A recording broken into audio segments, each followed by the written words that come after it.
Law and order हमारे पास है ही नहीं, और जब हमारे पास ना हो तो उस समस्या से हम कैसे निजात पाएं ये हमें खुद भी समझ नहीं आता। भाई लॉ एंड ऑर्डर की जहां तक बात है, पुलिस हमारे पास नहीं है। जब डेलीगेशन दिल्ली सरकार का एलजी साहब से मिला तो एलजी साहब ने 3 तरफ से रिकॉर्डिंग कराई उस डेलीगेशन की। अभी 2 दिन पहले जो है दिल्ली के एमपी एलजी साहब से मिले, जाहिर सी बात है उनकी भी रिकॉर्डिंग कराई होगी। तो दोनों रिकॉर्डिंगों को वायरल करें, दिल्ली की जनता के साथ कौन है और दिल्ली की जनता के हित में कौन नहीं है, ये जनता को साफ हो जाएगा। नमस्कार, मैं चिराग जैन और आप देख रहे हैं झलको दिल्ली। आप सभी जानते हैं देश की राजधानी में विधानसभा चुनाव होने में अब मात्र कुछ ही समय बचा है और सभी नेता जो है वो एक बार दोबारा काम झाम में लग गए हैं। लोगों की समस्याओं को सुलझाने में जो है वो हर पार्टी बड़े से बड़े जो है दावे और वादे करने में अब मैदान में आ चुकी है। ऐसे में हम लगातार विधायकों से बात कर रहे हैं, उनसे जान रहे हैं कि उनका कार्यकाल कैसा रहा, उनके कार्यकाल के समय में कौन सी समस्या रही, उन्होंने कौन सी उपलब्धियाँ प्राप्त की, सब कुछ हम जो है विधायकों से जान रहे हैं। और आज हम बात करेंगे उत्तर पूर्वी दिल्ली की एक बड़ी सीट सिलमपुर विधानसभा के विधायक अब्दुल रहमान साहब से। अब्दुल जी, सबसे पहले आपका झलको दिल्ली पर स्वागत है। नमस्कार। क्या कहना चाहेंगे, कैसा रहा आपका पिछले 5 साल का पूरा कार्यकाल? कार्यकाल बहुत अच्छा रहा और समस्याएं खास तौर पर मीडिया वालों से छुपी नहीं है जी।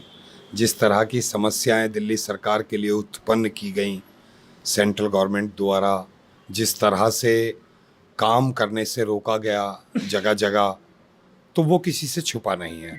लेकिन उसके बावजूद भी दिल्ली की सरकार ने दिल्ली के मुखिया अरविंद केजरीवाल जी के लिए वजह से, उनकी मेहनत और लगन की वजह से बहुत काम किए हैं दिल्ली के अंदर। और तमाम उन कॉलोनियों में जो अनऑथराइज कहलाती थी या जो रेगुलाइज एरियाज़ हैं, सभी में चाहे वो गलियों का काम हो, सीवर का काम हो, पानी की लाइनें बिछाना हो, बहुत तेज़ी से इन 5 सालों में दिल्ली के अंदर हुआ है। अच्छा, अगर बात की जाए सिलमपुर की तो सर कहीं ना कहीं सिलमपुर लॉ एंड ऑर्डर में काफ़ी पीछे रह जाता है और उसकी खबरें भी जो है लगातार मीडिया में आप देखते हैं चलती है। ऐसे में लॉ एंड ऑर्डर की परेशानी ये नहीं कि आप ही के कार्यकाल में हुई, ये समस्या पहले से चलती आ रही है, तो कैसे निजात दिलाएंगे अपने आवाम को, अपने लोगों को? देखिए, सबसे बड़ी बात यह है कि आप लोग जब ये सवाल करते हैं तो बड़ा अजीब लगता है। लॉ एंड ऑर्डर हमारे पास है ही नहीं, और जब हमारे पास ना हो तो उस समस्या से हम कैसे निजात पाएं ये हमें खुद भी समझ नहीं आता। लॉ एंड ऑर्डर दिल्ली सरकार के हाथ में नहीं है, law and order central government के हाथ में, दिल्ली के एलजी के हाथ में है।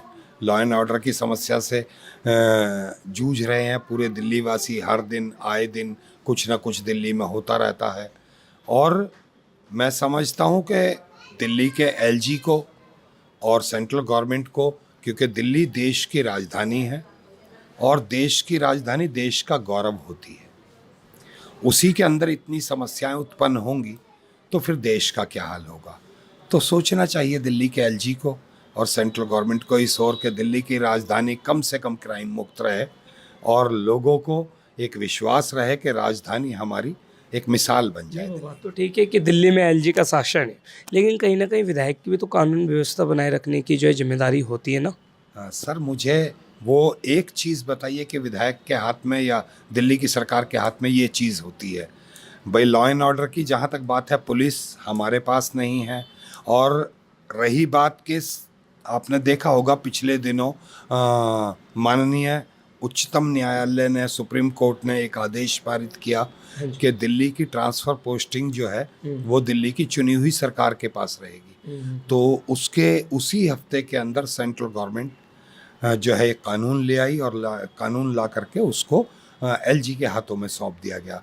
तो हमारे पास तो ट्रांसफ़र पोस्टिंग भी नहीं है, उसके बाद भी दिल्ली में काम हो रहे हैं। तो मैं धन्यवाद करता हूं हृदय से दिल्ली के मुख्यमंत्री का, दिल्ली की सरकार का, कि उसके बावजूद भी इतने काम दिल्ली में हो रहे हैं। तो ये उनकी अपनी अक्लमंदी या उनकी अपनी सूझबूझ के कारण हो रहे हैं।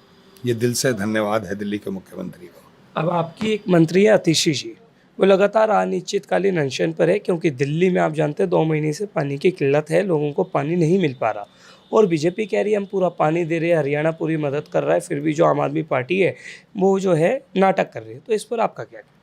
देखिए, पूरे देश से कुछ छुपा नहीं है। और नाटक करना पानी जैसी चीज़ पर, आप समझिए कि चाहे इस्लाम धर्म हो या हिंदू धर्म हो, सनातन जिसको कहते हैं, या बौद्ध धर्म हो, सिख धर्म हो, ईसाई धर्म हो, जैन धर्म हो, कोई भी धर्म हो, उसके अंदर पानी का पिलाना बड़ा पुण्य का काम माना गया है। पानी एक ऐसी चीज़ है, भगवान ने सबके लिए मुफ्त उपलब्ध किया है पूरी दुनिया के अंदर। और पानी ऐसी चीज़ है जिसके बिना जीवन नहीं है। चाहे पेड़ पौधे हों, चाहे जो है इंसान हो, जानवर हो, चरिंद परिंद हो, कुछ भी हो, पानी के बिना, हवा के बिना कुछ नहीं है। अब आज ये पानी पर सियासत कर रहे हैं, कल ये सूरज की रोशनी पर करेंगे, परसों हवा पर करेंगे, सब पर इनका कब्जा होगा।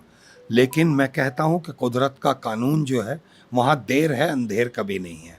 देखिए, एक सीधी सी बात है कि हथनीकुंड बैराज एक डैम है जहाँ से 4 स्टेटों को पानी सप्लाई होता है। उत्तर प्रदेश को जाता है, हरियाणा गवर्नमेंट को जाता है, दिल्ली को आता है, और हिमाचल प्रदेश का भी पानी वहाँ से जाता है।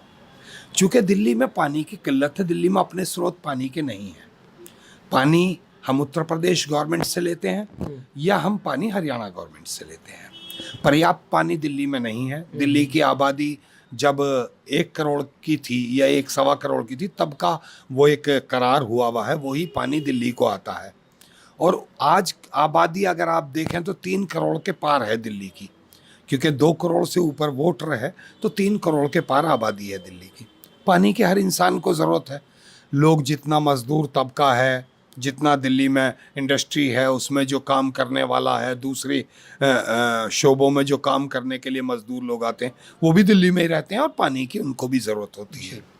उस हिसाब से पानी दिल्ली में नहीं है। दिल्ली की सरकार ने उत्तर प्रदेश की गवर्नमेंट से कहा कि हम जो अपने एसओएस से हम पानी ट्रीट करते हैं, वो पानी हमसे ले लीजिए, आपकी खेती में बहुत उपयुक्त पानी है, वो आपको एग्रीकल्चर में काम आएगा, और हमें साफ़ पानी पीने का दे दीजिए। उन्होंने उस बात को नहीं माना।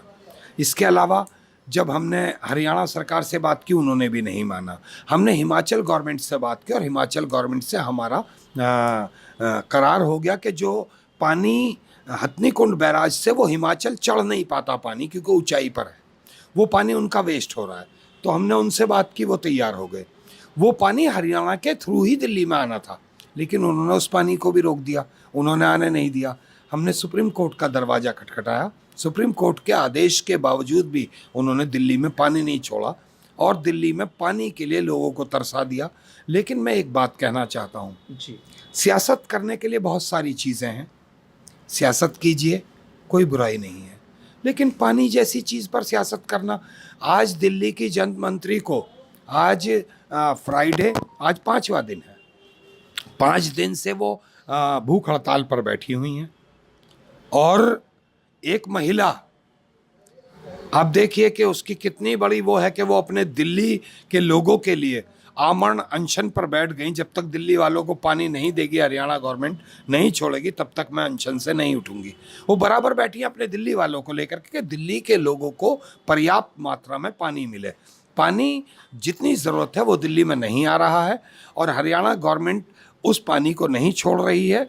और पानी की कमी की वजह से जो दूर दराज के इलाके, जहाँ लाइनें बिछी हुई हैं हर विधानसभा में, जहाँ लास्ट होता है, डेड एंड जहाँ लाइन का होता है, वहाँ पानी पहुँच नहीं पाता।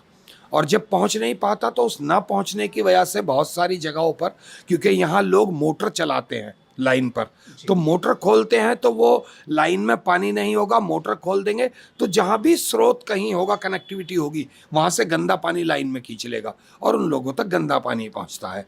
पानी तो पीने का आता है, साफ पेयजल आता है, लेकिन वहाँ गंदा पानी पहुँचता है। तो पानी की किल्लत है, और हरियाणा गवर्नमेंट ही नहीं कर रही, बल्कि सेंट्रल गवर्नमेंट को हमने एक दिन प्रोग्राम बनाया 20 तारीख को कि हम सेंट्रल गवर्नमेंट के जो जल मंत्री हैं, हम उनसे जा कर के ये बात अपनी रखेंगे कि भाई वो हस्तक्षेप करें इसमें, और हरियाणा गवर्नमेंट से बात करके दिल्ली के हिस्से का पानी रिलीज़ कराएं। लेकिन वो मिले ही नहीं। लेकिन अभी कुछ दिन पहले एलजी के पास तो डेलीगेशन गया था और एलजी साहब ने ये आश्वासन भी दिया था कि पानी मिल जाएगा। देखिए, एक चीज़ मैं आपसे कहना चाहता हूँ आपके चैनल के माध्यम से, जब डेलीगेशन दिल्ली सरकार का एलजी साहब से मिला तो एलजी साहब ने 3 तरफ से रिकॉर्डिंग कराई उस डेलीगेशन की। अभी 2 दिन पहले जो है दिल्ली के एमपी एलजी साहब से मिले, जाहिर सी बात है उनकी भी रिकॉर्डिंग कराई होगी, तो दोनों रिकॉर्डिंगों को वायरल करें। दिल्ली की जनता के साथ कौन है और दिल्ली की जनता के हित में कौन नहीं है, ये जनता को साफ हो जाएगा। एलजी साहब से आग्रह करता हूं आपके चैनल के माध्यम से कि उस रिकॉर्डिंग को वायरल करें, दोनों की। जब दिल्ली का मंत्रिमंडल उनसे मिला तो उन्होंने पानी के लिए दिल्ली के एलजी साहब से कितनी रिक्वेस्ट की, और जब एमपी का मंत्रिमंडल एलजी साहब से मिला उन्होंने क्या कहा। दोनों रिकॉर्डिंगों को वायरल करें ना एलजी साहब, जनता को देखने दें कौन क्या कह रहा था। लेकिन चूंकि ठीक नहीं है और इस तरह की बातें अच्छी नहीं है, और दिल्ली की जनता के साथ सेंट्रल गवर्नमेंट हो या दिल्ली के एलजी हो ठीक नहीं कर रहे हैं। भगवान ने सभी लोगों को बनाया है, एलजी भी आसमान से अलग से नहीं आए, उनको भी भगवान ने बनाया है। उन्हें सोचना चाहिए कि भगवान को जवाब देना होगा, अल्लाह को, ईश्वर को जवाब देना होगा कि उनको इतने बड़े जिम्मेदारी के पद पर बिठाया और उन्होंने दिल्ली के लोगों के हित का पानी रुकवा दिया, और सेंट्रल गवर्नमेंट ने उस पानी में कोई हस्तक्षेप नहीं किया। हरियाणा गवर्नमेंट उस पानी को रोक करके बैठ गई, दिल्ली के लोग प्यासे मरने लगे। तो इसका जवाब तो भगवान को भी देना होगा। अगर बात की जाए सिलमपुर विधानसभा की, तो मैं एक बार दोबारा आपको वहीं ले आता हूँ। सर, अभी भी कुछ ऐसी जर्जर सड़कें हैं जहाँ से निकलने में लोगों को परेशानी का सामना करना होता है। जब हम आपके इंटरव्यू की पोस्ट हमने डाली तो वो कमेंट्स में भी आया है कि कुछ सड़कों पर काम नहीं हो रहा, और यहाँ पर जाम की भी काफ़ी समस्याएं हो रही है, तो उन पर किस तरीके से काम कर रहे हैं? देखिए, जाम की समस्या हमारे यहाँ ब्रह्मपुरी रोड पर है, और ब्रह्मपुरी रोड चूँकि 5 साल अगर नहीं होते किसी भी सड़क को बने हुए तो कानूनी तौर पर उसको बनाया नहीं जा सकता। उसका टेंडर हो चुका है, वर्क ऑर्डर हो चुका है, बहुत जल्द उस सड़क पर काम शुरू होने वाला है। और रही बात जाम की समस्या की, तो ये दिल्ली पुलिस की ट्रैफिक पुलिस का काम है कि पीडब्ल्यूडी ने बिल्कुल बैन किया हुआ है, रोड नंबर 66 पर ई रिक्शा नहीं चल सकती, उसके बावजूद ई रिक्शा चल रही हैं। तो जाम तो स्वाभाविक तौर पर लगना ही है। जहाँ जहाँ ई रिक्शा बैन है वहाँ ट्रैफिक पुलिस को ध्यान देना होगा। अगर गवर्नमेंट ने उसको बैन किया है तो उसको रोका जाए पूरे तौर पर, जाम की समस्या अपने आप सुधर जाएगी। तो इसका काम है कि दिल्ली पुलिस इस ओर ध्यान दे, और दिल्ली पुलिस ही नहीं, दिल्ली पुलिस के कमिश्नर ध्यान दें, और दिल्ली में बैठे हुए एलजी साहब इन छोटी छोटी चीज़ों पर ध्यान दें। तो इससे जो लोग सीलमपुर विधानसभा के जाम की समस्या से जूझ रहे हैं वो नहीं जूझेंगे, वो ठीक हो जाएगा। रही बात उस सड़क के बनाने की, तो बहुत जल्द उस पर काम शुरू करके उसे पूरा कर लिया जाएगा। चलिए, अच्छी बात है कि आप अपने काम की जिम्मेदारियां समझ रहे हो और उस पर आगे जो है आश्वासन भी दे रहे हैं। अभी फ़िलहाल आपने देखा लोकसभा इलेक्शन हुए, पहली बार ऐसा हुआ कांग्रेस और आपने हाथ थामा और चुनाव लड़ा भी, पर मिला कुछ नहीं। इसके पीछे क्या बड़े कारण रहे? देखिए, इलेक्शन तो होते हैं, आते हैं, चले जाते हैं, मिलना ना मिलना ये सब अलग बात है, लेकिन इस बार इलेक्शन में भारतीय जनता पार्टी के पसीने छूट गए थे, ये आप भी अच्छी तरह से जानते हैं, और ये मुकद्दर की बात है। क्या हुआ मैं इस पर नहीं कहना चाहूँगा। यहाँ पर तो कन्हैया फैक्टर चल रहा था सर। हाँ, देखिए पूरी दिल्ली में क्या हुआ है, लेकिन आप देख लीजिए जो 400 पार के नारे लगा रहे थे और जो 400 पार के दावे कर रहे थे दिल्ली के यशस्वी प्रधानमंत्री और दिल्ली के गृह मंत्री, उनके दावों की हवा पूरी तरह से निकल गई। और जो हिंदुत्व का मुद्दा वो लेकर के चले थे, हिंदू मुसलमानों को लड़ाओगे तो राज करोगे, जो उनके जहन में बात थी, लेकिन ऐसा इस देश के लोगों ने, और ख़ास तौर पर अयोध्या के लोगों ने साबित करके दिखाया कि हम तुम्हारी बातों में आने वाले नहीं हैं, और हम इस देश में एक सेकुलर गवर्नमेंट चाहते हैं। और सेकुलरता के आधार पर ही उन्होंने अपना कैंडिडेट जिता करके भेजा, और उनको पता चल गया कि राम मंदिर का मुद्दा बिल्कुल काम नहीं आया, और वहाँ पर समाजवादी पार्टी का कैंडिडेट जीता। जब तक कांग्रेस आपके साथ थी ना, तब तक तो वो आपकी खूब तारीफ़ कर रही थी, लेकिन अब इलेक्शन पूरे हो गए तो अब लगातार उनकी जो है पार्टी लाइन अलग हो गई। वो भी जो है अब दिल्ली सरकार के खिलाफ पुतला दहन कर रहे हैं पानी की समस्याओं को लेकर, और बड़े बड़े आरोप लगा रहे हैं कांग्रेस पार्टी। तो इस पर आपका क्या कहना है? देखिए, मैं ये नहीं कहूँगा कि वो हमारे साथ थे तो हमारी तारीफ़ कर रहे थे, आज बुराई कर रहे हैं। राजनीतिक पार्टियों का अपना अपनी विचारधारा होती है, अपना मन, लेकिन उनको समझना चाहिए, क्योंकि कल वही थे, आज भी वही हैं, और उनको बहुत अच्छे से ये बात पता है कि हरियाणा गवर्नमेंट दिक्कत कर रही है और सेंट्रल गवर्नमेंट उसमें कोई हस्तक्षेप नहीं कर रही कि दिल्ली के पानी को रिलीज़ कर दिया जाए। और इसी को लेकर के उनकी आंखों के सामने आज 5 दिन हो गए हमारी मंत्री आतिशी बहन मुसलसल अपनी भूख हड़ताल पर बैठी हुई हैं। उनकी तबीयत भी बहुत इस टाइम अच्छी नहीं है।